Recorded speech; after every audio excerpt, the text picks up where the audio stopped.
just someone happy. One heart, the heart you sing to. One smile that cheers you. One heart that lights when it's near you. One man, your every little thing soon fade if you win it. Comes and goes in a minute. Where's the real stuff in life to cling to? Love is the answer. Someone to love, that's the answer. Once you found him, build your world around him and make someone happy. Make just someone happy. Then you'll be happy too.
Уважаемые коллеги, я прошу вас занять свои места. Через несколько минут мы начнем заседание второго комитета.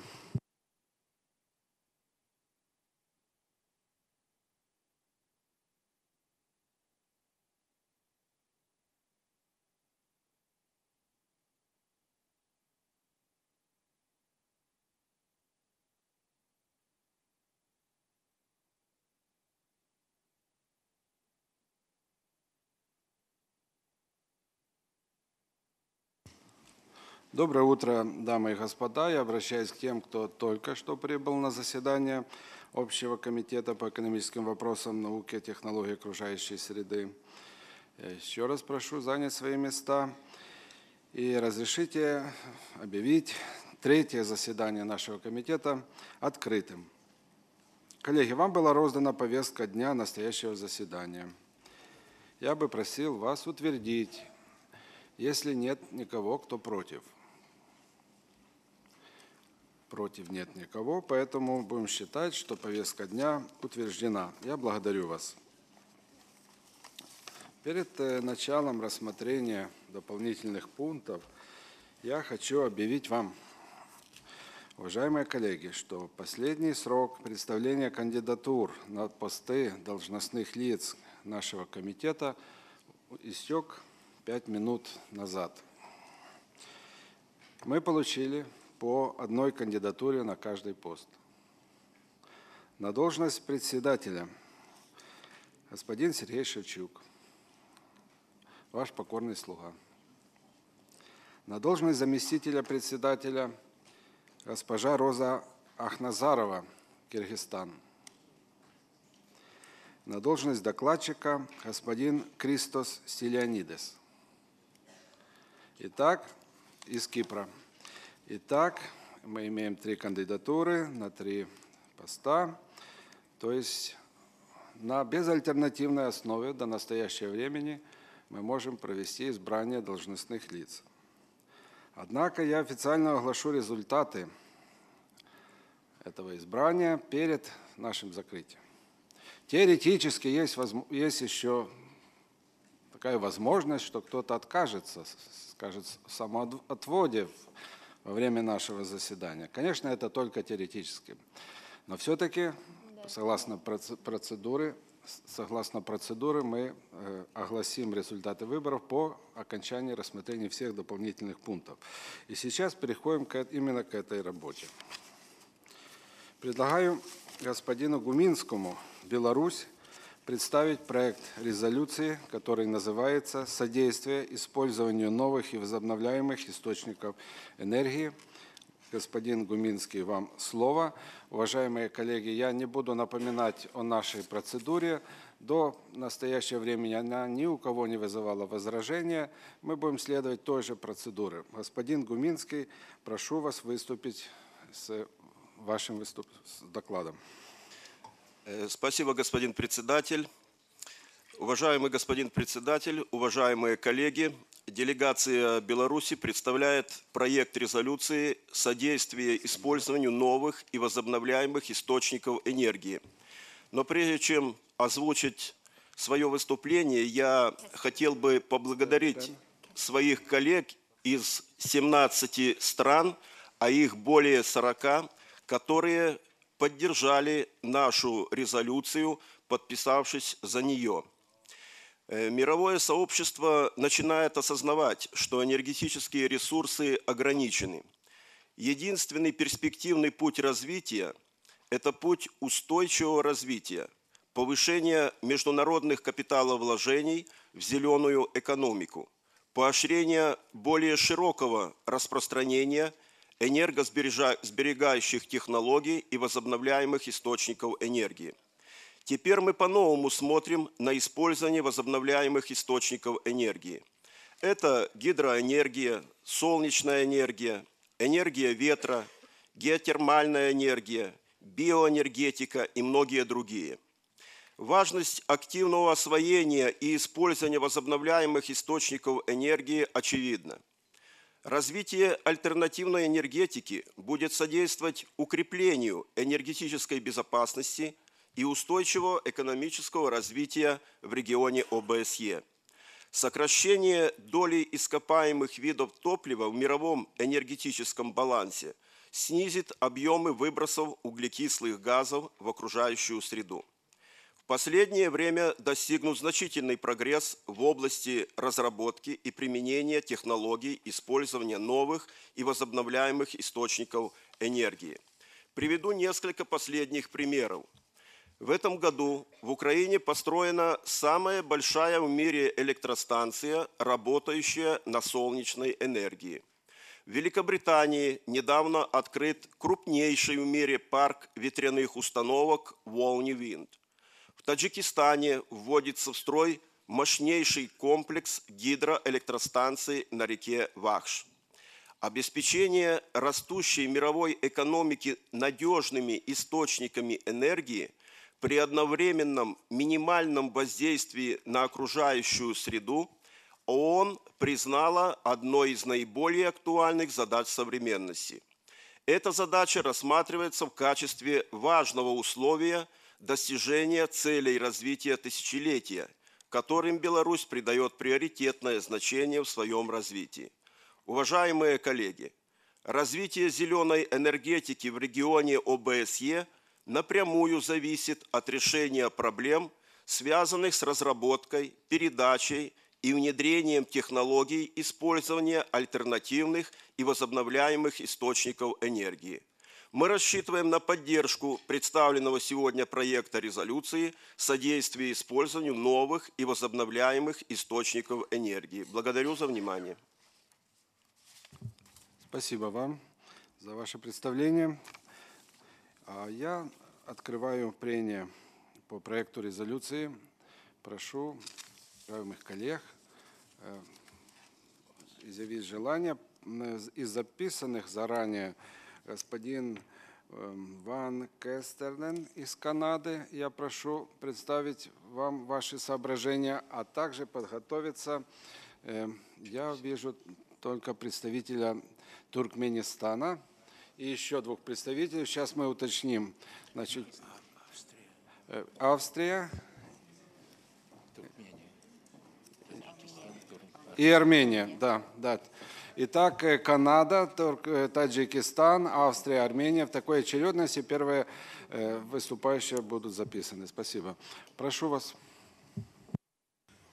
Well, thank you, Chair, and I thank you for this opportunity to speak on this supplementary item. Canada is very active in this endeavor as well. I want to just maybe highlight a few of the things. We've allocated $10 billion to build greenhouse infrastructure, stimulate investment in renewable energy and clean fuels. We are the 3rd largest producer, Canada, of hydroelectricity, and the 7th largest producer of renewable energy. And it's on that renewable energy that I'd just like to take a few moments and talk about. In my own riding in southern Chatham, or Chatham-Kent, which is in the southern part of Ontario, which is in the center of Ontario, we have a large collection of wind turbines as well, too, wind farms. As a matter of fact, the province of Ontario is committed to 10% of its production of energy in electricity for wind turbines. Also in my riding as well, we've gathered much information, and this is what this proposal addresses too, is the sharing of information. And we're able to obtain much of our technology from countries like the Netherlands with a biofood digester, and our government has contributed to that as well too. And the good side of this proposal is that not only do we maintain and reduce our carbon footprint, but we're able to take and make use of parts and foods in our waste, but what's traditionally waste food, and turn this into a digester and produce electricity with that too. So in closing, the last thing I wanted to talk about is that the initiatives that we have participated in with the United States, technologies and energy security with the oil sands, and involved with our bicentennial ministerial meeting of International Energy Agency, we've had the opportunity to work collectively to reduce our carbon footprint and to continue to encourage the production of renewable resources. So I commend the author, and I think that I look forward to the dialogue that will take place, and hopefully that this would be something that we can all take back to our prospective countries. Thank you very much. Спасибо за ваше выступление. Пожалуйста, господин Алим из Таджикистана. Господин председатель, если можно, мы поменяем местами очередность. Армения, потом Таджикистан. Это важно поменять? Да. Ну, раз это важно, тогда... Просто официальная встреча. Понятно. Господин Давтян из Армении просит слова, пожалуйста. Спасибо. Спасибо коллегам из Таджикистана. Уважаемые коллеги, энергетическая безопасность – важная составляющая глобальной безопасности, и трудно разметить грань между политикой и экономикой, когда речь идет об энергетике, об этой области.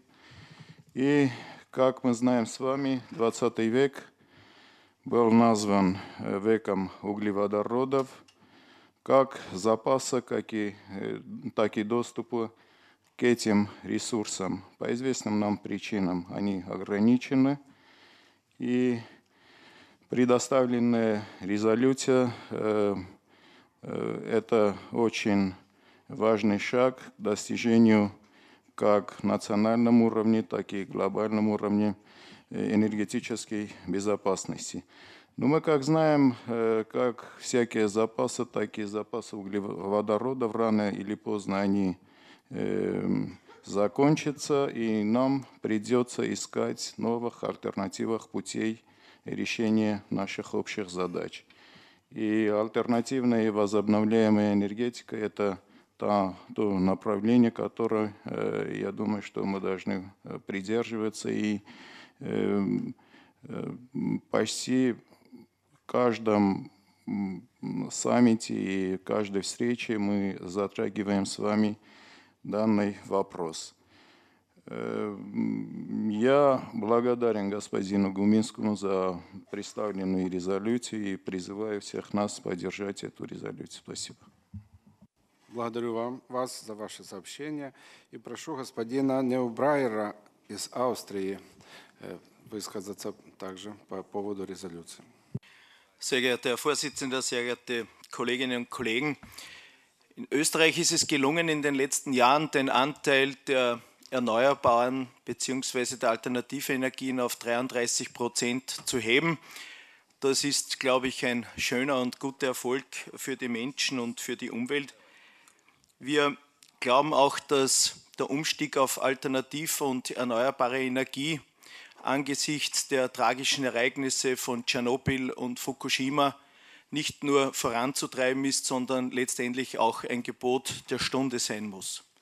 Was wir in diesem Gesamtkontext aber nicht unterstützen, ist die immer wieder in letzter Zeit erhobene Argumentation betrifft, nämlich neue Atomkraftwerke zu errichten, um damit den CO2-Ausstoß zu verringern.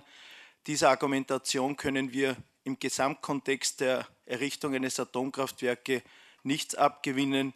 Deshalb würden wir so eine Argumentation auch ablehnen. Insgesamt freuen wir uns, dass Herr Kominski diesen Antrag eingebracht haben und werden ihn auch unterstützen. Спасибо. Господин Алим из Таджикистана, вам слово. Спасибо, уважаемый председатель. Дамы и господа, прежде всего мне хотелось сказать слова благодарности уважаемые коллеги из Беларуси за представленную резолюцию, так как этот вопрос для Таджикистана жизненно важный вопрос. Известно, что политика является концентрированным выражением экономики. Другими словами, если политика адекватно отражает требования адекватных экономических законов, то в экономике произойдет прогресс. Если политика реализуется вопреки экономической логике, то это приведет к кризису и в самой политике, и в экономике, что и происходит сейчас в нашем регионе. Этот кризис берет начало с момента распада Советского Союза и образования независимых государств. Наши народы жили в одной стране, существовали единая водно-энергетическая и транспортная система, единая система газоснабжения и так далее. Все мы жили в рамках единого народно-хозяйственного комплекса. С 1991 года все это перестало существовать.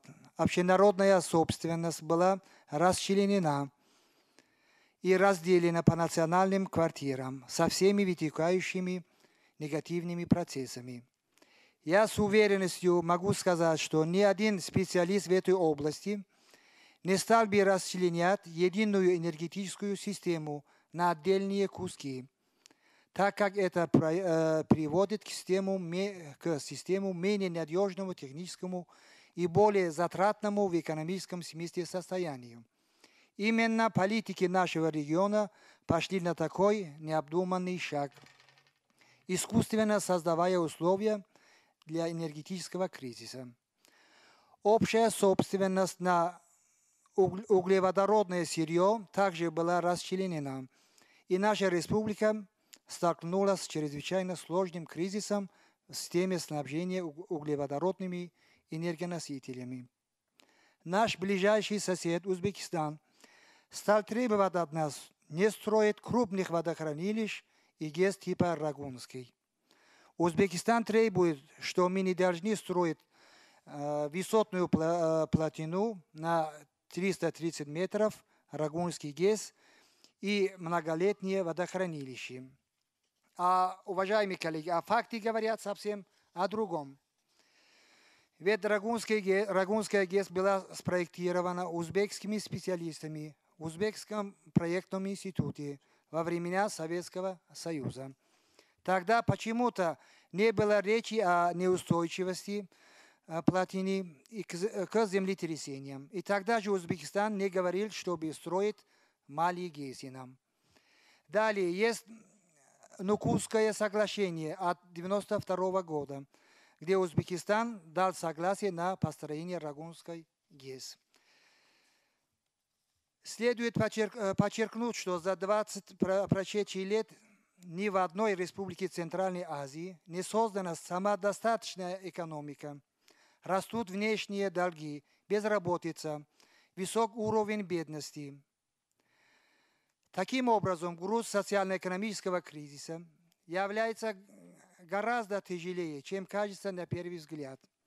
В одиночку для нас он неподъемен, поэтому наша республика нуждается в серьезной внешней поддержке, моральной и инвестиционной, чему может содействовать парламентская ассамблея ОБСЕ. Спасибо за внимание. Благодарю вас, коллега, за ваше выступление. И я хочу предоставить слово нашему другу, господину Дамико из Италии. Пожалуйста. Grazie Presidente. Volevo anch'io prendere la parola a sostegno di questa risoluzione che ritengo molto importante perché sottolinea uno dei problemi più grossi che noi abbiamo a livello, credo, mondiale, che è quello dell'approvvigionamento delle fonti di energia e soprattutto della possibilità di fonti di energia rinnovabili e non inquinanti. Noi abbiamo in Europa subito in diversi momenti problemi di approvvigionamento energetico e quindi ritengo che sia importante per questa Commissione discutere di questi temi, toccare questi temi, sottolineare questi temi e soprattutto sottolinearli con questo taglio, cioè quello di un sostegno alla ricerca e allo sviluppo anche di nuove fonti di energia rinnovabili. Per questo volevo esprimere il mio apprezzamento per questa risoluzione.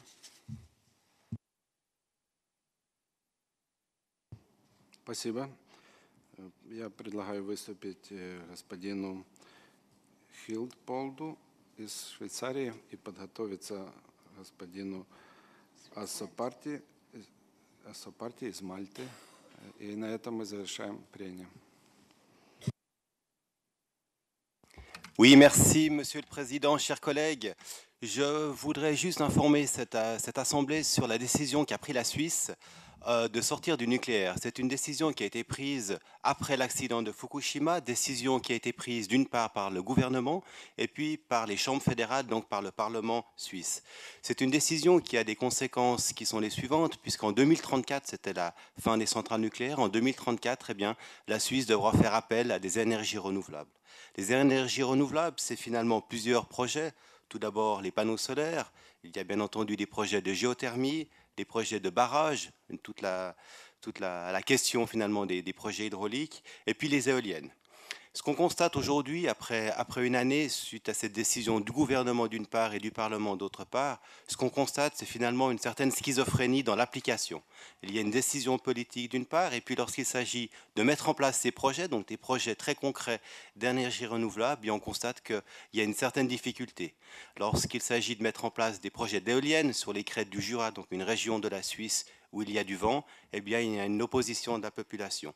Lorsqu'on décide de mettre en place des panneaux solaires sur un certain nombre de toits qui s'y prêtent, exposés au sud, là, on constate aussi qu'il y a des oppositions des voisins et d'une certaine tranche de la population. Lorsqu'il s'agit de rehausser les barrages pour mettre en place des projets hydrauliques, eh bien, là aussi, il y a une certaine part de la population qui s'oppose. Donc, sur le principe, bien entendu, nous saluons le projet de résolution qui nous est présenté aujourd'hui. Nous saluons les bonnes intentions qui sont mises en avant. Cela étant, on attire l'attention de ce Conseil sur les difficultés de mise en œuvre et c'est là finalement la responsabilité qui sera la plus grande dans nos parlements respectifs de développer finalement ces projets d'énergie renouvelable. Je vous remercie de votre attention. Благодарю вас за очень интересное сообщение. Ваше сообщение добавит каждому из нас аргументов в нашей работе внутри страны и в парламентариях, и в парламентах наших стран. Господин Ассопарди из Мальты, пожалуйста, вам слово. Thank you, Mr. Chair. In the last 10 years, the energy issue was a key role in the OSCE economic and environmental dimension. OSCE is now riding the current economic challenge by applying the action plan based on the outcome of the Astana summit, a plan that will support the transition to a future based on renewable energy while ensuring that renewable energy grows rapidly in the national energy mixes in all countries. The issue of energy should also be taken in the context of the recent unfortunate international events in Japan and North Africa. These events highlighted more than ever the need for diversified, sustainable energy policies. While with the energy consumption by the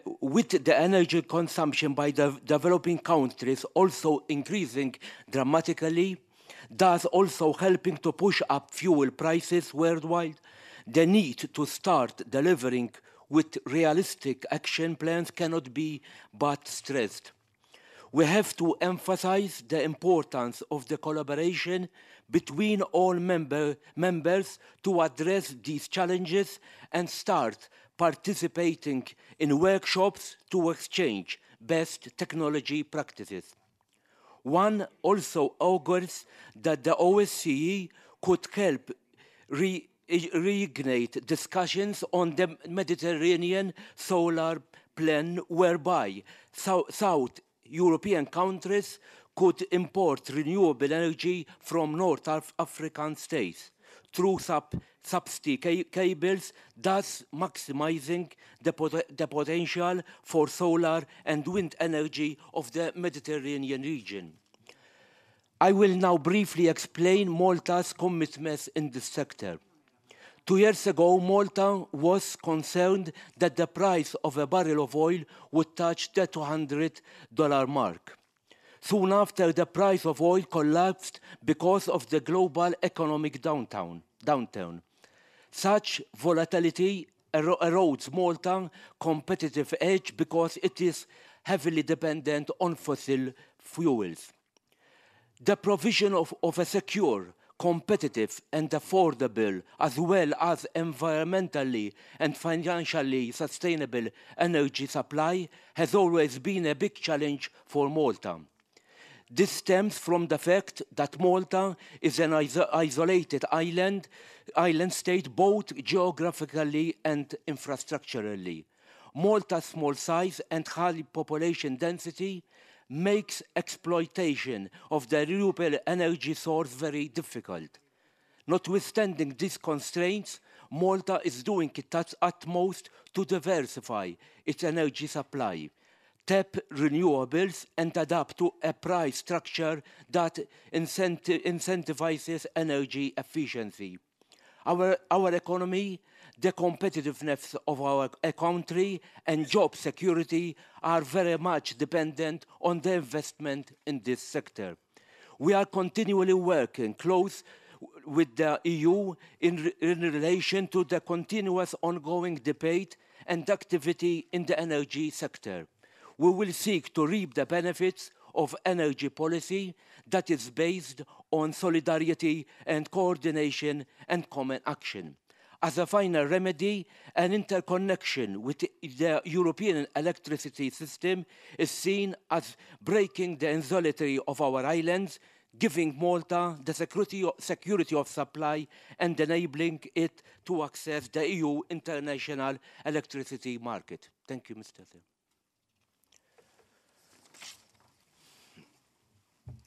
Спасибо вам за ваше выступление.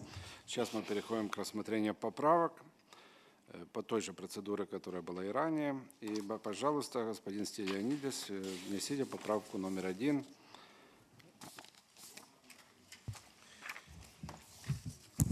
Thank you, Mr. Chairman. After paragraph 6, insert something about renewable energy technology and natural gas. I think we deem important at this point to point out the benefits of natural gas to energy security and efficiency. Natural gas being a cheaper, cleaner, and more secure electricity generator than fuel has a key role to play as an alternative energy source. Increasing the part of natural gas and renewable energy sources in the energy mix will significantly contribute to reducing greenhouse gas emission, more affordable energy prices, and greater energy security, especially for those countries of continuous dependency on oil imports. This is the rationale for this amendment. Thanks a lot.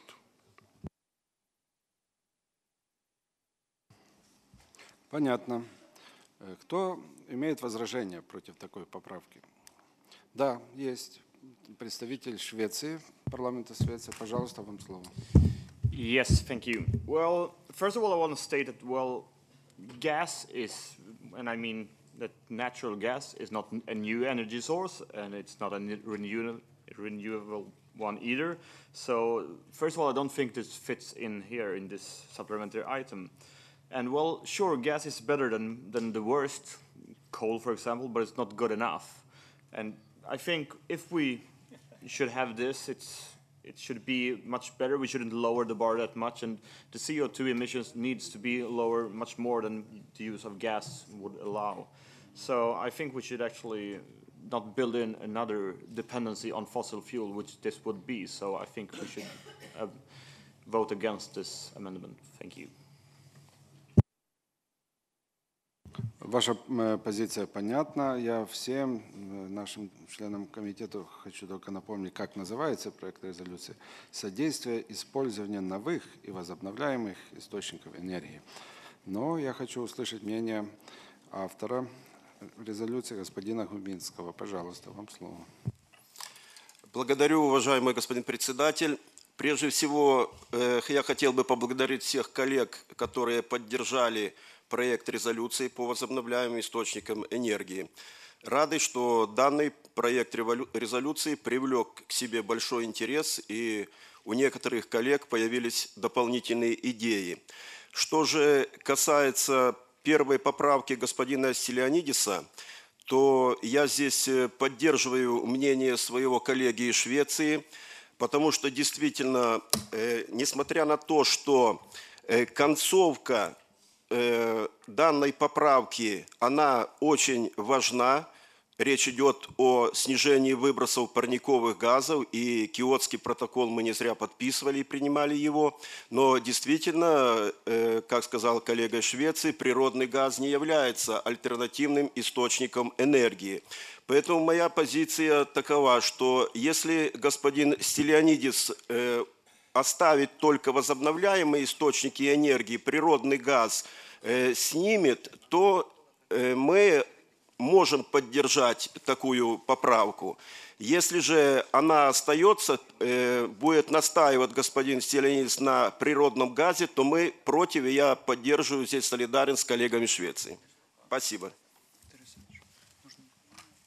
Благодарю вас за ваш дипломатический ответ.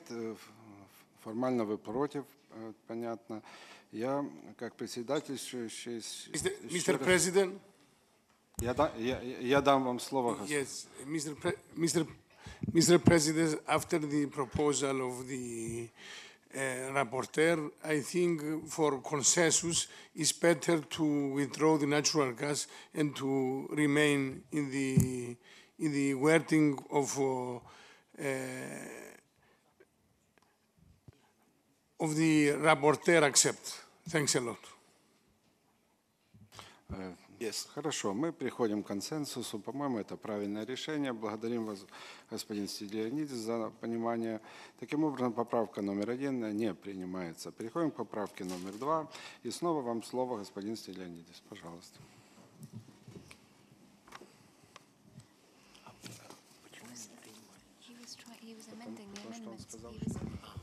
Yes, before paragraph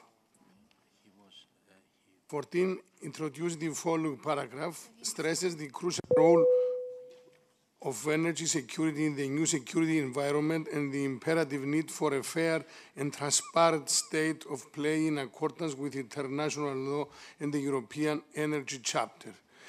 I think we deem essential that the aspect of energy security as a crucial factor towards global security be stressed.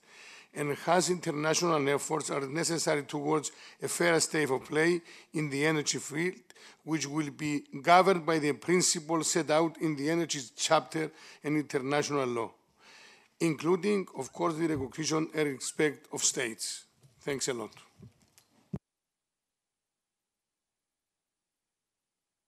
Кто возражает против поправки номер 2? Господин Губинский, ваше мнение? Спасибо, уважаемый председатель, уважаемые коллеги. С учетом выступления представителя Таджикистана, мы принципиально не против этой поправки и можем с ней согласиться и поддержать. Спасибо.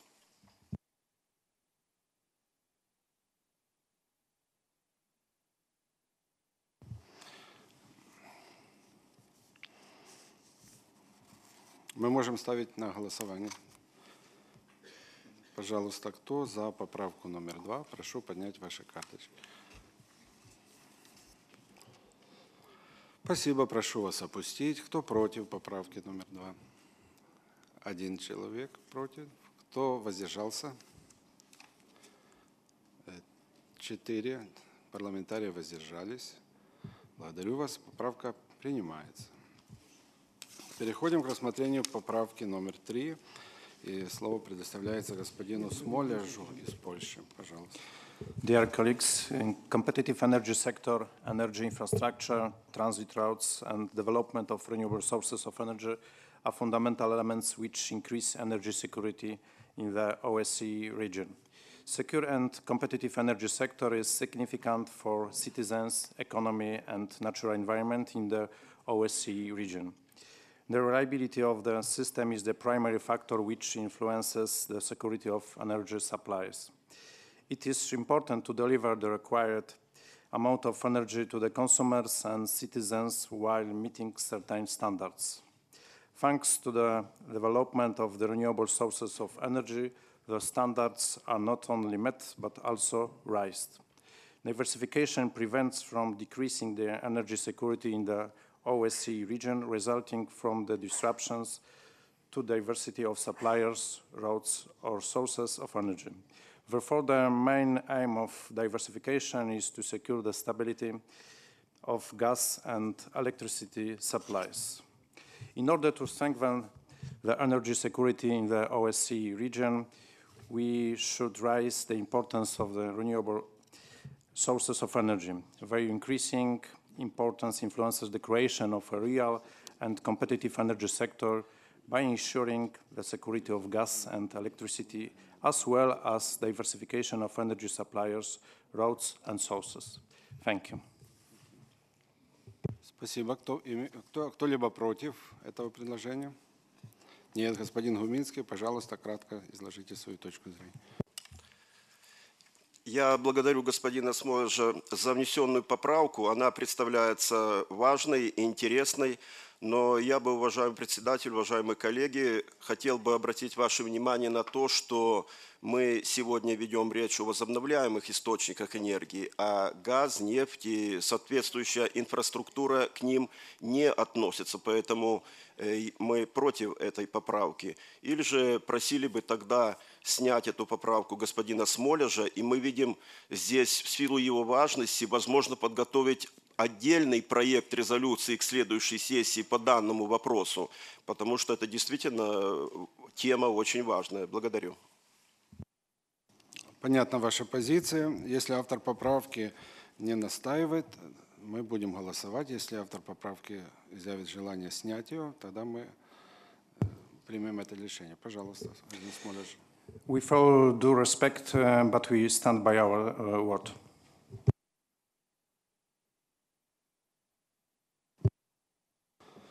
В таком случае я хочу членам комитета предоставить возможность проголосовать за или против поправки номер 3.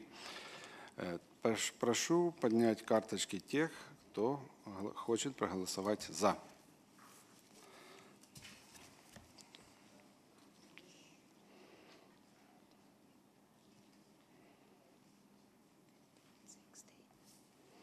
Спасибо. Прошу опустить. Кто голосует против?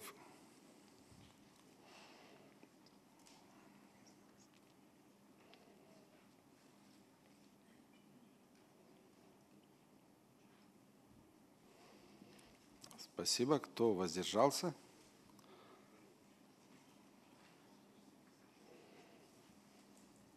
Благодарю. К сожалению, поправка номер 3 отклонена. Предлагаю господину Смолежу внести поправку номер 4.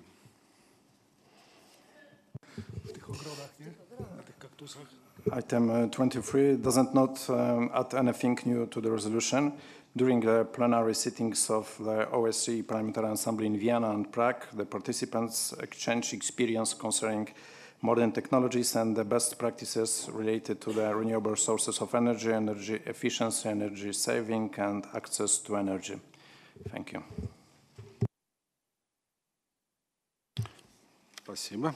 Кто хочет высказаться против этой поправки? Да, конечно. Дорис, пожалуйста. Германия. Vielen Dank, Herr Vorsitzender. Ja, liebe Kolleginnen und Kollegen, ich halte es für wichtig, dass wir uns als OSCE-Parlamentarierversammlung weiterhin damit befassen, weil es auch weil die Energiewende massiven Einschnitte auch bringt für unsere Bevölkerung. Ich weiß nicht, wie es Ihnen geht, aber in Deutschland schlagen die Energiepreise derart auf, es wird damit gerechnet, dass in den nächsten Jahren bis zu 70% die Energiepreise aufschlagen können, wenn wir die Erneuerbaren jetzt einführen. Wir wollen das, aber wir brauchen Wege, um auch die Energie auch bezahlbar zu halten für Leute mit einfachen Einkommen, für Rentner, für Arbeitslose, für Sozialhilfeempfänger. Und deswegen müssen wir uns auch mit dieser Frage befassen. Und deswegen möchte ich bitten, dass wir diesen Abschnitt beibehalten. Vielen Dank.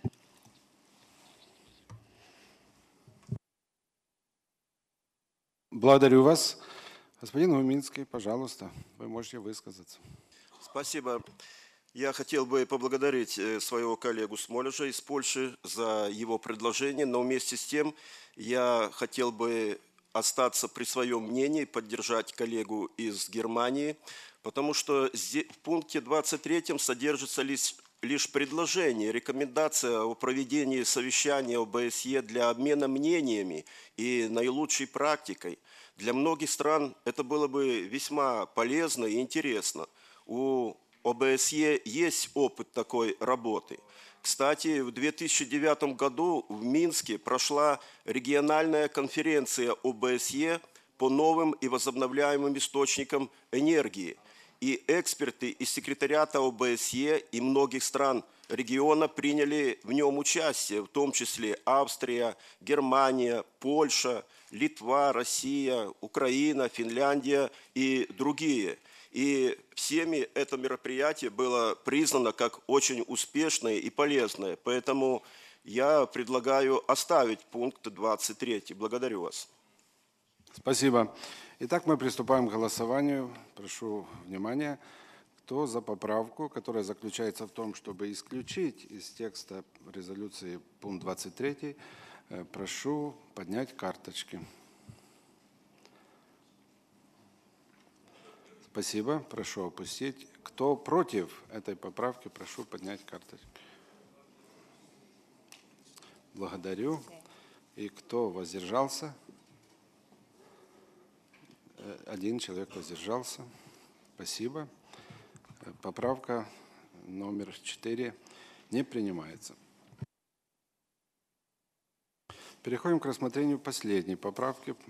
Я предоставляю слово господину Мёрфи, Ирландия. I apologize. This is Mr. Spring from Ireland, and it's my amendment. I'm just pointing out to people that throughout Europe at the moment, the peripheral regions are suffering from massive unemployment, and it's also these peripheral regions which have the greatest capacity to produce energy from renewable sources such as wind, wave, tidal and solar energies. Allied to that, we must factor in that when we're transporting energy, we lose some of the power, and with the more recent grid connections, there is less energy being lost, but with the historic grid connections, you're looking at someplace between 10 and 15% per 100 kilometers being lost. So in effect, normally in a situation where you find, could it be a mine or could it be agriculture or minerals or anything like this, a locality thrives on the back of such a find. However, with renewable energies to date, we can hear examples from such as the Swiss, where they say a region might have the problem of putting up wind turbines or solar panels, but the locals object. They might have a scenic area which relies on tourism and is incapable of benefiting from the locality as a result of the wind turbines being put up, but the energy is being moved elsewhere. They're not involved in the technology, or they're not involved in anything else other than the actual physical transportation of the energy thereafter. And in essence, I think we need to look at renewable energies, all sources of it, invest in it correctly, but use it at source. It's a way of preventing everybody migrating towards the cities, and the more intensive industries can be brought to areas in the regions as a result of the renewable energy potential. And I must say that we have to complement renewable energies with gas, because it is the only way that renewable energies can be sustained in an efficient manner as for the foreseeable future as well. But I'd ask the floor to support this, but also to take it home with a view to developing the regions and creating sustainable jobs for the future. Thank you. Спасибо, господин Спринг. Кто против этой поправки? Пожалуйста, автор резолюции, вам слово. Благодарю, господин председатель. Послушав господина Мёрфи, своего коллегу из Ирландии, мы считаем, что она в целом может улучшить нашу предложенную резолюцию, поэтому я предлагаю оставить эту поправку. Благодарю вас. Спасибо. Итак, приступаем к голосованию. Кто за то, чтобы поправка номер 5 была принята, прошу поднять карточку. Спасибо большое. Прошу опустить. Кто против поправки номер 5? Нет. Кто воздержался? Также есть два воздержалось парламентарии. Поправка принимается. Итак, мы рассмотрели все поправки. Благодарю вас. Теперь я предлагаю официально перейти к голосованию по проекту резолюции с внесенными в него двумя поправками номер 2 и номер 5. Я не ошибаюсь, так? Номер 2 и номер 5, две поправки были приняты.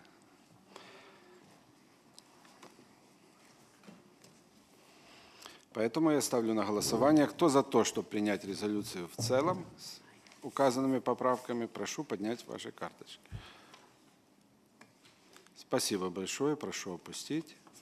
Кто против? Нет. Кто воздержался? Есть. Один депутат воздержался. Резолюция принимается в целом. Мы благодарим и поздравляем автора этого проекта резолюции из Беларуси. Спасибо.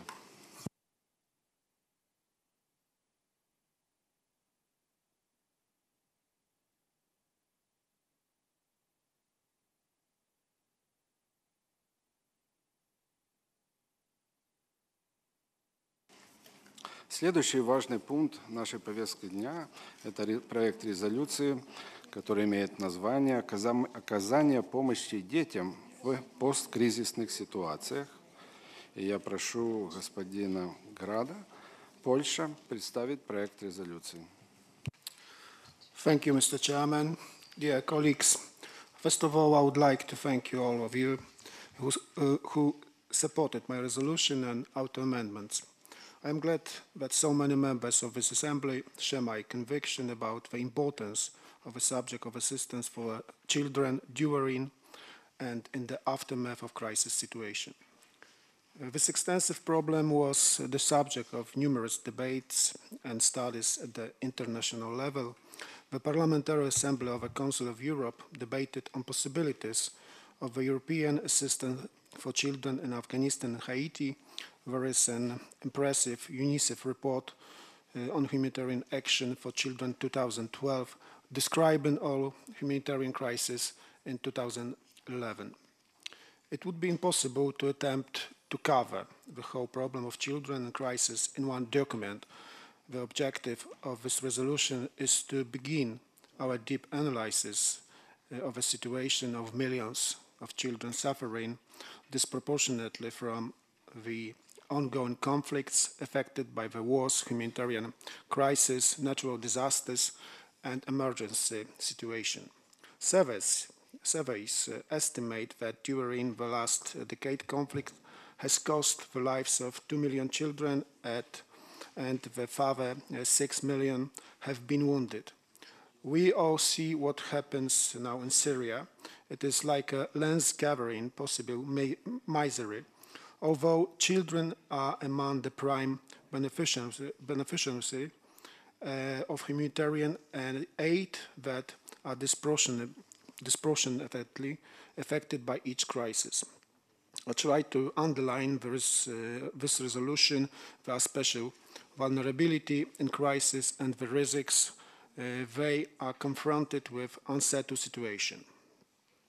Natural disasters, humanitarian and political crises occur frequently all over the world. Tsunamis, floods, earthquakes, famines, civil war, and conflict situations result in separated and unaccompanied children, lack of register of births, and illegal adoption, rapidly growing number of AIDS orphans, AIDS orphans, child soldiers, human shields, forced labor, human trafficking, sexual abuse, only to name some of them.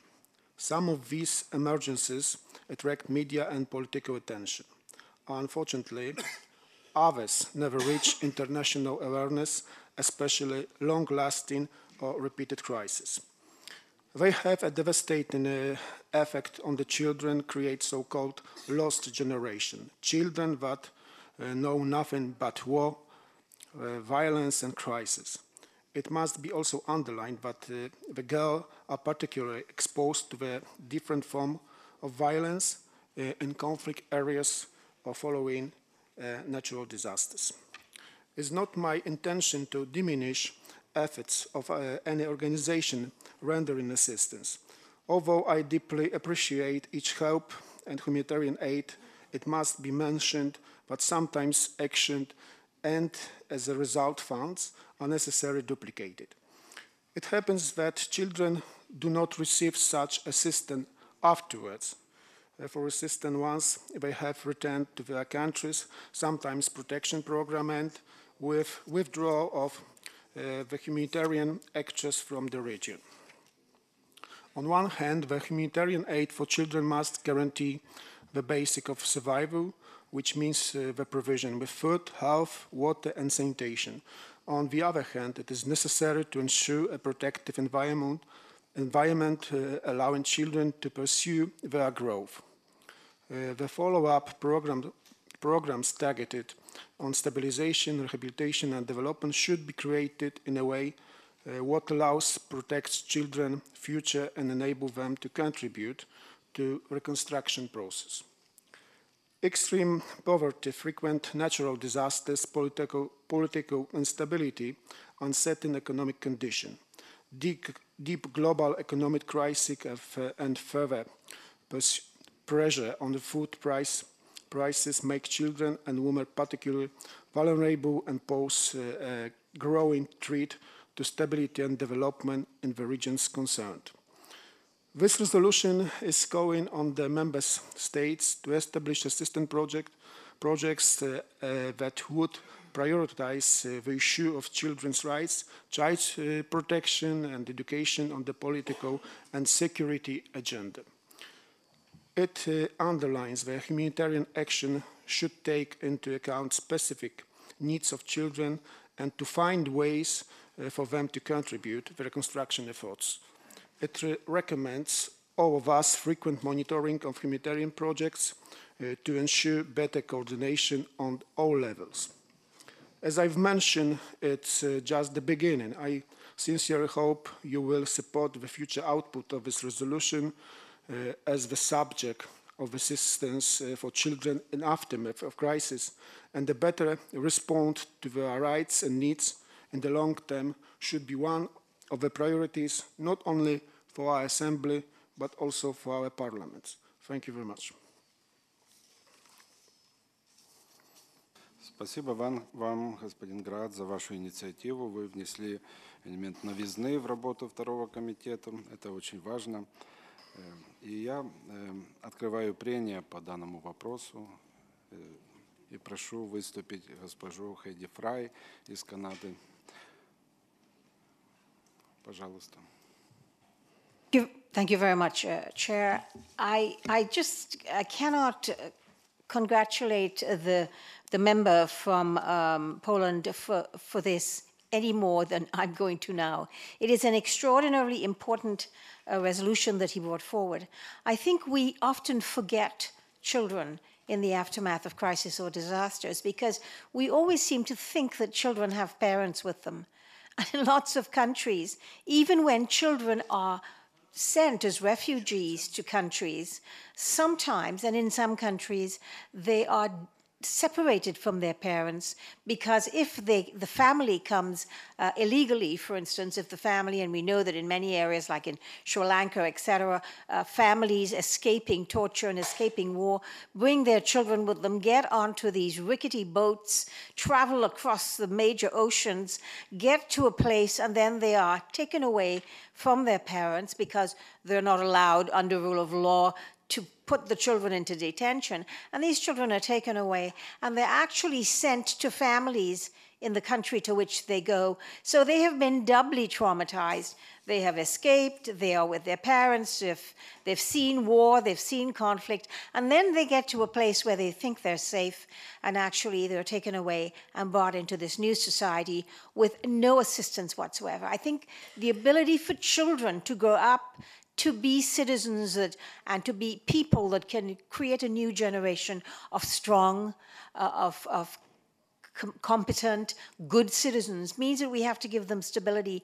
And the fact that they don't have stability, the fact that they are often abused when they are in camps, they are often traded sexually, they're often trafficked in various other areas, they're forced into labor, they're treated as second-class citizens because they have no one to speak for them. I think this is a kind of important work that we should be doing in the OSCE. But not only should we be talking about it, we should ensure that the nation states of the OSCE really put some concrete teeth into making sure that we have very clear guidelines for what we do with children and how we help children and how we create the stability, homes, places where they can settle, get education, and grow up to be citizens later on in a new generation. So I want to commend Mr. Grad for a remarkable resolution. Thank you. Спасибо вам, уважаемая Хейди Фрай. У нас еще два автора записались на выступление, и я прошу к слову госпожу Клюжик-Ростковскую из Польши. Вам слово, пожалуйста. Спасибо большое, Mr. Chairman. We can find a lot of places around the world where children desperately need our care. But now we see clear priorities in the case of Syria. Homs, Damascus, Aleppo, in those cities and many others, there is a problem not only because children are starving and without care. In Syria, children are being killed, tortured, and used as the human shields. I've never seen anything like it, said Robert King, a photojournalist who spent months filming in Syria. In 20 years, I've not photographed so many wounded kids, and it seems like a lot of the world is indifferent about these horrible crimes. It was terrible, just constant death and pain and suffering, and everyone's walking around with blood-stained shirts, sleeping when you can, trying not to let the shells that are exploding intimidate you. Homs, Damascus, Aleppo are not too far away to say stop. What can we do? The situation clearly requires a twofold approach. Firstly, diplomatic and political. Yesterday took place a very important meeting in Paris, and Hillary Clinton said a very important words about policy, Russia and China towards Syria. But this is a problem, I think, for general session. But the second aspect is the human issue and how we can bring some relief to the efficient and civilian population, children in particular. Sorry. The Polish Minister of Health is ready to offer assistance to the child victims of the conflict in Syria. We would like to offer medical treatment in Polish hospitals to help the children overcome some of their injuries.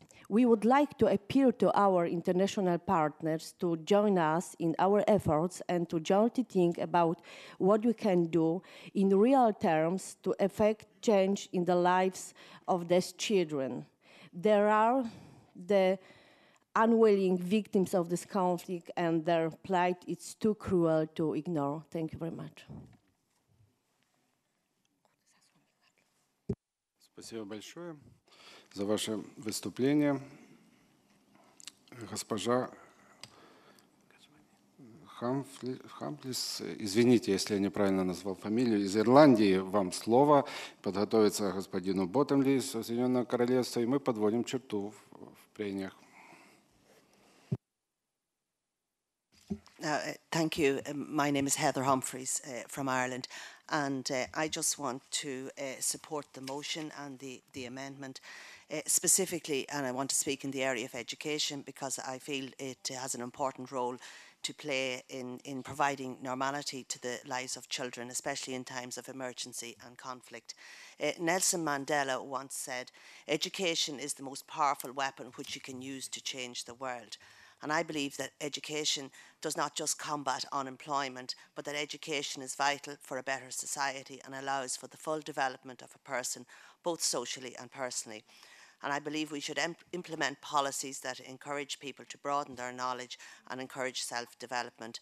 And it's interesting to note that in the year 2000, nearly 1 billion people entered into the 21st century unable to sign their name or read a book. And, while these statistics are very shocking, it's even more shocking to realise that 2/3 of these people were actually women. And the proverb comes to mind, feed a man a fish and he live for a day. Teach a man to fish and he live for a lifetime. By providing education, we are not only combating unemployment and retaining a competitive edge in tomorrow's economy, but we are opening a door for children by providing them with the key to a better society. And that key is education, and we need to support children in every way that we can. Thank you. Мы также благодарим вас за ваше прекрасное выступление. И я приглашаю к слову сэра Питера Боттемли из Соединенного Королевства. Пожалуйста. Mr. President, can I say 3 things briefly? The first is that one member of the United Kingdom delegation, aged 6, was put on a train in Prague in 1938. He was fortunate. Of the 10,000 children in the kinder transport, his father had already fled, and his mother luckily was able to join them. But if we think of the other nearly 10,000 children, they were greeted by people who provided them with love, with education, and with support. My second point is that most refugees and people suffering crisis, not all, but most, are in poor countries who flee to poorer countries. And those of us who claim to be in the medium or well-developed countries, if we can't look after those people directly, need to be far more generous and open our wallets, open our purses, open our treasuries to support the countries who are providing the direct support and the international agencies who do most of the work. My last point is this: education for children, whether they're learning on a rock school in Zimbabwe or in the camps of the Horn of Africa, regard education as normality. To us, it may look pretty informal, but to them, it's what they will regard as a break from often the horrors of ordinary life and the emptiness. And the more we can make the education part of this resolution work, the better they will be. And we shouldn't just feel good about that, but they'll be joining the kind of society and lives that we share ourselves.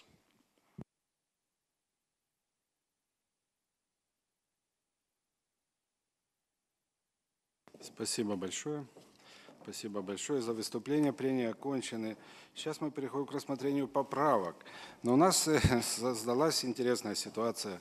Дело в том, что автор проекта резолюции является и автором поправок. Очевидно, господин Град решил улучшить свое произведение, свою работу и внес вместе с другими парламентариями, иногда это 18 соавторов, предложения, которые существенно дополняют или улучшают текст резолюции. Поэтому у меня предложение, господин Град, вы скажитесь, пожалуйста, в общем о всех ваших поправках. Ну, конечно, вы не будете возражать против своих же поправок, как автор резолюции. Пожалуйста, мы дадим вам время достаточно времени для обоснования ваших поправок. Пожалуйста. Mr. Chairman, following your consent to consider together all my 5 amendments, I just want to say that the aim of those amendments is to rephrase paragraphs 2, 3, and 4, and 5 in order to make them more precise and meaningful, and add one sentence in the last paragraph 14 when it comes to defining recommendation for resistance. It underlines the need for unduplicated and effective humanitarian responses, increasing operational flexibility and effective equilibrating demands, expectation and changing circumstances to meet the needs of children. As a sponsor, I'm obviously in favor of 5 amendments, of course. Thank you. Да, спасибо. Спасибо большое за ваше выступление. Я должен спросить, уважаемые коллеги, кто против какой-либо из 5 поправок? Прошу, вы имеете право высказаться. Нету таковых. Тогда, очевидно, я имею право поставить на голосование все 5 поправок, учитывая исключительное положение. Нет возражений? Нет. Прошу вас проголосовать за 5 поправок к проекту резолюции. Кто за, прошу поднять карточки. Спасибо, прошу опустить. Кто против? Нет. Кто воздержался? Тоже нет. Все 5 поправок принимаются. Теперь у нас есть все основания перейти к голосованию проекта резолюции в целом вместе с поправками. Нет возражений, ни у кого нет. Поэтому я ставлю на голосование. Кто за данный проект резолюции, прошу проголосовать. Кто за? Благодарю вас, прошу опустить. Кто против? Нет. Кто воздержался? Тоже нет. Поздравляю вас, господин Град. Ваша резолюция принята единогласно.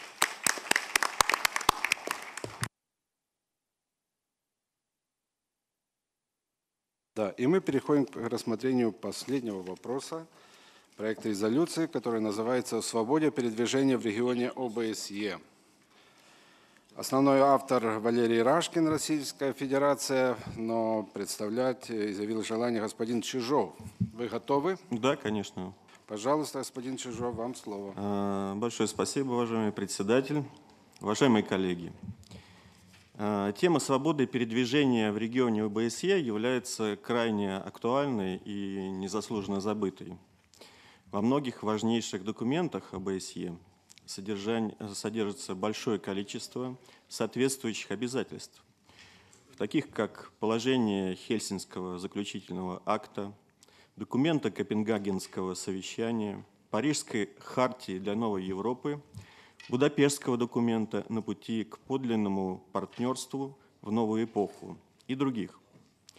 Считаем, что рассмотрение этого вопроса будет способствовать стиранию границ, более свободному передвижению и контактам между нашими гражданами, имеет важнейшее значение для сохранения и развития свободных обществ и процветания культур. Имеет также важное значение в контексте защиты и поощрения прав человека и основных свобод. Эта резолюция полностью идет в духе Состанинской декларации, постановившей задачу построения единого и неразделимого пространства безопасности от Ванкувера до Дальнего Востока. Считаем важнейшим, чтобы парламентская ассамблея внесла свой весомый и авторитетный вклад в стирание остающихся со времен Холодной войны разделительных визовых линий. И просим, уважаемая парламентскую ассамблею и наш комитет, в частности, поддержать данную резолюцию. Спасибо. Благодарю вас за представление проекта резолюции. Уважаемые коллеги, тема эта очень важна, очень чувствительная. Дискуссии могут быть бесконечными, как с одной стороны, так и с другой стороны. Нам известны аргументы и за, и против. Но я бы просил всех, кто сейчас возьмет слово в прениях, сосредоточиться не на теме миграции вообще, а на проекте резолюции и конкретных вещах, которые в нем записаны. Учитывая также и фактор времени, у нас осталось 15 минут работы. Записался господин Алим из Таджикистана. Пожалуйста. Спасибо, уважаемый председатель. На рубеже 20 и 21 веков мировой экономической жизни возникло и развивается такое явление, как глобализация, которое отражает новую ступень интернационализации мирового хозяйства. Бурно развивающиеся мирохозяйственные связи, создание мировых систем регулирования международных отношений, интенсификация культурного и научного взаимодействия дополнили этот процесс и привели к тому, что мир обрел целостность. В этих условиях во взаимоотношениях государств проявляется такая глобальная тенденция, как стремление к транснациональной хозяйственной жизни. Это выражается в увеличении масштабов мировой торговли и других процессов международного обмена в условиях все более открытой, интегрированной, не признающей границ мировой экономики.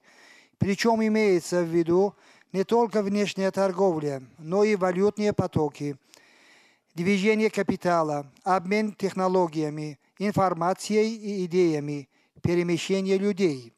В этой связи хотелось бы отметить, что упрощение визовых процедур и либерализация визовых режимов даст возможность широкому общению людей, дальнейшему развитию экономического и культурного сотрудничества. В последние годы Таджикистан сталкивается с искусственно создаваемыми преградами для свободного перемещения товаров, услуг и населения, особенно транзита народнохозяйственных грузов, что негативно отражается на социально-экономическом положении страны и препятствует продвижению интеграционных процессов в регионе. Придавая важное значение развитию экономической интеграции и взаимовыгодного сотрудничества с другими государствами и международными объединениями, мы считаем актуальной и поддерживаем рассматриваемую в ходе данного заседания резолюцию о свободе передвижения в регионе ОБСЕ. Спасибо за внимание. Благодарю вас за выступление. Кто еще желает высказаться по поводу данного проекта? Казахстан, Австрия. Еще два выступающих, и мы подводим черту в прениях. Спасибо. Казахстан, Финляндия. Благодарю вас, господин председатель. Казахстан, Султанов. Я хочу поддержать, уважаемые друзья, уважаемые коллеги, исключительную актуальность данного проекта, данной резолюции. Нет надобности сегодня все нам в воспоминаниях восстанавливать, когда все-таки после распада бывшего Советского Союза во всем мире мы в нашем сознании утверждали, что и после уже Берлинская стена рухнула, противостояние, холодная война и все другое, которое нам препятствием служили нашему вообще развитию нашей цивилизации, мы как-то наивно думали о том, что, в общем-то, наши интеграционные отношения, наши контакты, они приобретут исключительно новое качество в сознании людей. Но, к сожалению, впоследствии, позже, мы начали сталкиваться вообще уже другой проблемой, как-то неписанной, необозначенной, неприятием с разных сторон. Поэтому сейчас вот эти наши созданные многие барьеры, которые нам мешают нашей интеграции в любом, в культурном отношении, в языковом отношении, в таком географических сообщениях. И мне кажется, нет никакого основания никому из стран европейской части, центральноазиатской части бояться того, что от открытости будут большие миграционные потоки. Их не будет. Но первый этап мы уже прошли. Ознакомление произошло. Но однако сейчас вот старые стереотипы такого предубеждения со стороны многих стран, они сохраняются, они мешают нашему развитию, нашему отношению. Поэтому в этом смысле вот этот проект, он заслуживает исключительно такое прогрессивное значение, заслуживает такое цивилизованное отношение. Спасибо мы вам. Во многих случаях говорим о том, что мы, в общем-то, едины в мировоззренческом аспекте, но не утверждаем его в нашей деятельности. Поэтому я полностью поддерживаю этот проект резолюции. Спасибо. Благодарим вас. Итак, последний выступающий, представитель Финляндии. Прошу вас назвать свое имя, представиться. Прошу. Thank you, Mr. Chair. Ladies and gentlemen, we Finns, we have been related with Russian for quite many years, and we have, may I say, closest opinions of this matter. And generally, I find this resolution very acceptable, but Chapter 4, which deals with the visa regimes and procedures, we are quite carefully with this matter. And me and my party in national politics, we are not straightly welcoming the liberalization of visa, but we have mostly positive relationship and attitude on it. But we must emphasize that we must also have commitments and from the Russian side also, for example, those traveling documents and their reliability. But as a whole, I think this resolution is very acceptable. Спасибо, уважаемый коллега. Но каждый из нас будет иметь возможность высказаться за или против данной резолюции путем голосования. Я очень извиняюсь перед представителем парламента Франции, но мы уже подвели черту, и у нас уже нет времени для обсуждения. Поэтому я должен вам сообщить, что по проекту резолюции не представлено каких-либо официальных поправок. Поэтому мы имеем все основания перейти к голосованию в целом проекта резолюции по данному вопросу. Если нет возражений, я ставлю на голосование. Кто за проект резолюции, прошу поднять ваши карточки.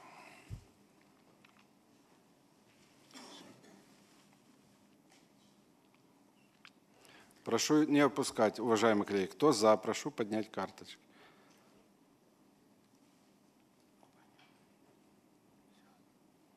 Спасибо, прошу опустить. Кто против проекта резолюции, прошу поднять карточки.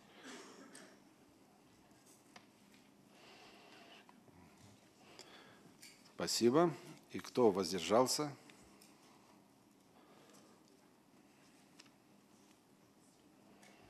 Благодарю вас. Резолюция принята большинством голосов. Таким образом, уважаемые коллеги, мы завершили рассмотрение всех проектов резолюции. И теперь нам остается сообщить о вопросе выбора должностных лиц комитета на ежегодную сессию Ассамблеи 2013 года. Да, я знаю. Я должен вам сообщить, уважаемые коллеги. Я дам слово, безусловно, уважаемый коллега, вы выступите, но разрешите мне два слова сказать. Что на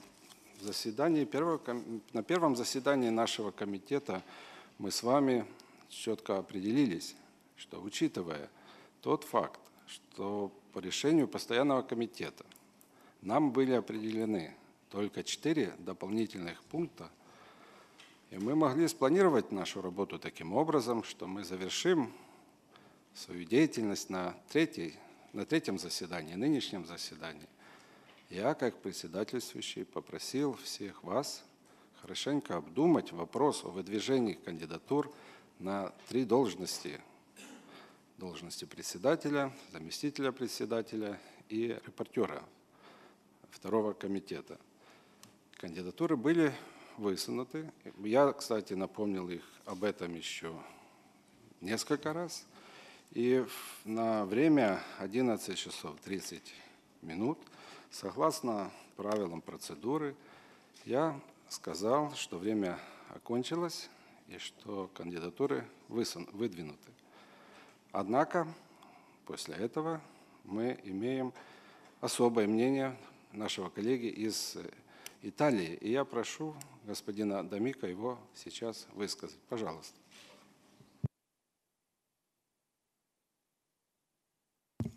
Grazie Presidente. Qui c'è stato un problema di cambiamento di agenda.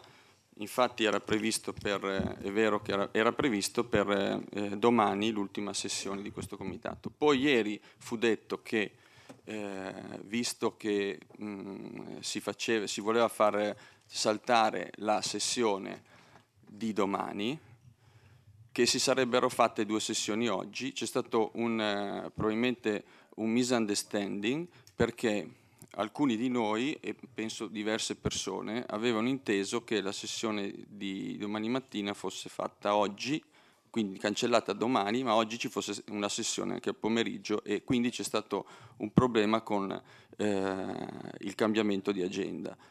Per questo, quando sono stato informato invece questa mattina che i termini scadevano alle 11:30, perché lei l'ha detto prima di chiudere, mi sono affrettato perché ero impegnato in un'altra riunione a venire a presentare la candidatura, l'ho presentata qualche minuto successivamente. Ecco, quindi io volevo fare una riflessione su questo. La prima riflessione è: c'è stato un cambio di agenda e quindi c'è stato un problema che ha causato ieri un misunderstanding sull'orario di oggi. Oggi lei, quando ha annunciato poi la chiusura, chi era presente ha potuto avvisare gli altri e quindi c'è stato un ritardo. Ma quello che io mi dico, io sono stato 19 volte a fare il monitoraggio elettorale in diversi paesi e una delle cose che noi abbiamo sempre rimarcato in tutte le elezioni è che non c'è democrazia quando non si permettono ai candidati di presentarsi. Io dico, qui c'è stato un problema di cambio di agenda. È vero che la mia candidatura è arrivata 5 minuti in ritardo, qualche minuto in ritardo, ma c'è una volontà di candidarmi e la esprimo pubblicamente e quindi ritengo che siamo ancora nella nostra sessione, quindi non è finita la sessione dove poi si dovrà procedere al voto e quindi chiedo che sia ammessa questa mia candidatura, proprio nell'ottica della maggior democrazia possibile, quella di permettere a tutti di candidarsi. Non ci sono 100 persone che sono candidate, quindi non è che adesso si è riaperto e ci sono altre 100 persone che si sono candidate. C'è una persona che si è candidata, ammetto che è arrivata qualche minuto in ritardo, però bisogna ammettere anche che è stata cambiata l'agenda e che ci sono stati dei problemi proprio dovuti al fatto che cambiando l'agenda, sui programmi comunque c'è ancora la sessione di domani, non si è capito bene se oggi si faceva il pomeriggio una seconda sessione o no e quindi io penso di poter chiedere legittimamente di essere ammesso. Grazie. Уважаемые коллеги, коллега, ваша позиция понятна, вы ее изложили полностью, и я должен отреагировать на ваше выступление. Ну, во-первых, вы ошибаетесь, когда говорите о том, что выборы должны протекать в последний день работы ежегодной сессии. В правилах процедуры четко указано, что кандидатуры объявляются до начала последнего заседания, то есть не последнего дня работы, а последнего заседания. На комитете мы определились с планом нашей работы. Мы на каждом заседании вначале утверждали повестку дня. И не было никаких возражений против такой повестки дня. И мы дважды, или даже более раз, утверждали термин, до начала которого должны быть поданы кандидатуры. Причем информацию об этом не обязательно сам кандидат должен был представлять международный секретарь. Обычно это делает секретарь делегации. А парламентарий заседает и работает, внося свои поправки или делая выступления. Это техническая работа, это делает секретарь делегации. Так поступают все. Кроме того, существует практика, и вы, уважаемый коллега, парламентарий с достаточно большим опытом, и очевидно вы знаете, что были ситуации не один раз, когда в том или ином комитете работа оканчивалась досрочно. Мы ведь не можем сознательно затягивать время, потому что мы должны отработать это время. Нет, мы проделали свою работу достаточно энергично, мне кажется, очень эффективно, и мы четко сказали, до которого времени подать кандидатуры. Кандидатуры были поданы. Поэтому, как председательствующий, как бы мне этого не хотелось, но я должен вам отказать в вашей просьбе зарегистрировать вас как кандидата на должность вице-президента второго парламентского комитета. К сожалению, это тоже демократия, процедура. Мы придерживаемся этой процедуры, уважаемый коллега. Мы просто обязаны сказать вам нет.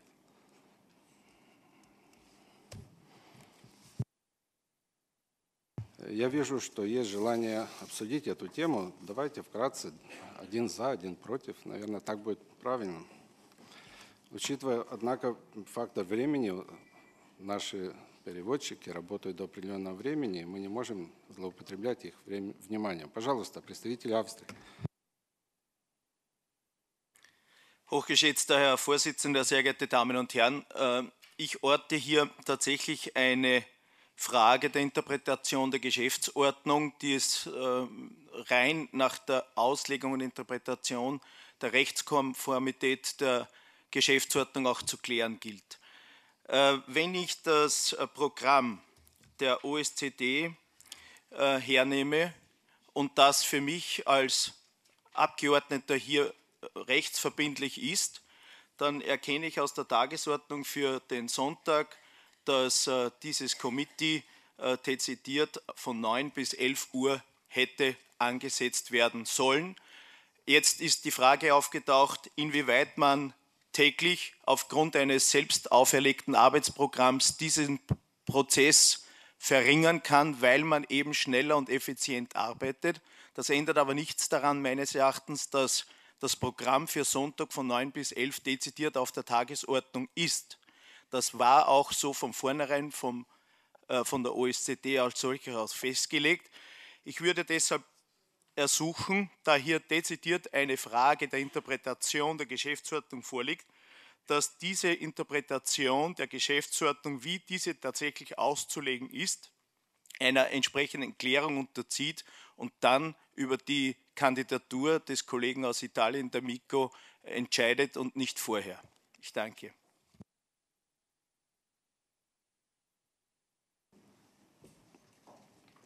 Как бы мне не хотелось вновь повторяться и напоминать вам, уважаемые коллеги, что и вы голосовали за утверждение, ежедневное утверждение порядка дня. И вы не возражали против этого порядка дня. И каждый день мы работали от начала до конца и выполнили свою программу. Я снова должен вам повторить, что согласно правилам комитет полномочен изменять крайний срок выдвижения кандидатур. Я объявлял в начале нашей первой сессии, объявлял вчера утром, что срок будет изменен к началу нашей третьей сессии, то есть в 11:30 сегодня утром. Поскольку у нас нет необходимости в запланированном на завтра заседании, ведь порядок дня, порядок работы наш исчерпан. Конечно, мы можем прийти завтра, мы можем работать в комитетах по политическим вопросам, по гуманитарным вопросам, где работают наши коллеги, но если мы исчерпали порядок дня, и постоянный комитет не дал нам других вопросов, а это его компетенция, о чем мы с вами будем заседать и обсуждать. Я спросил неоднократно у членов комитета, имеются ли какие-либо возражения. И каждый из вас мог сказать об этом, но не сказал. И таких возражений не было. Таким образом, изменение это было согласовано консенсусом всеми членами второго общего комитета. И вами, уважаемые коллеги, в том числе. Я оповестил комитет об изменении крайнего срока в начале и сегодняшнего утреннего заседания. Второй раз в начале утреннего заседания и в начале этого заседания. И срок выдвижения кандидатур истек сегодня в 11:30. Международный секретарь сообщил мне о получении им следующих кандидатур. На должность председателя господин Сергей Шевчук. На должность заместителя председателя госпожа Роза Ахназарова, Кыргызстан. На должность докладчика господин Кристос Стилианидес из Кипра. Поэтому, как председательствующий на этом заседании, я имею все основания считать, что данные лица избраны как должностные лица второго комитета Парламентской ассамблеи ОБСЕ согласно правилу 36/5, которые работают в Парламентской ассамблее ОБСЕ. Другого мнения быть не может. Я благодарю вам, коллеги, за поддержку, и я приношу свои извинения личные, как председательствующему моему другу и коллеге из Италии, но мы не можем открывать этот ящик. Так, 5 минут – это тоже время. Извините, пожалуйста. Спасибо вам всем за нашу общую работу, спасибо за те резолюции, которые мы приняли, и до новых встреч на нынешней сессии и на следующих сессиях. До свидания.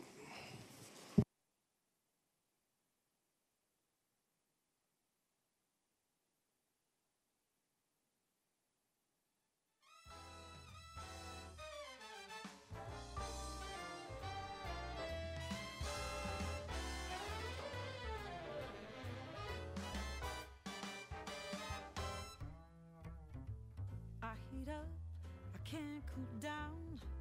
You got me spinning round.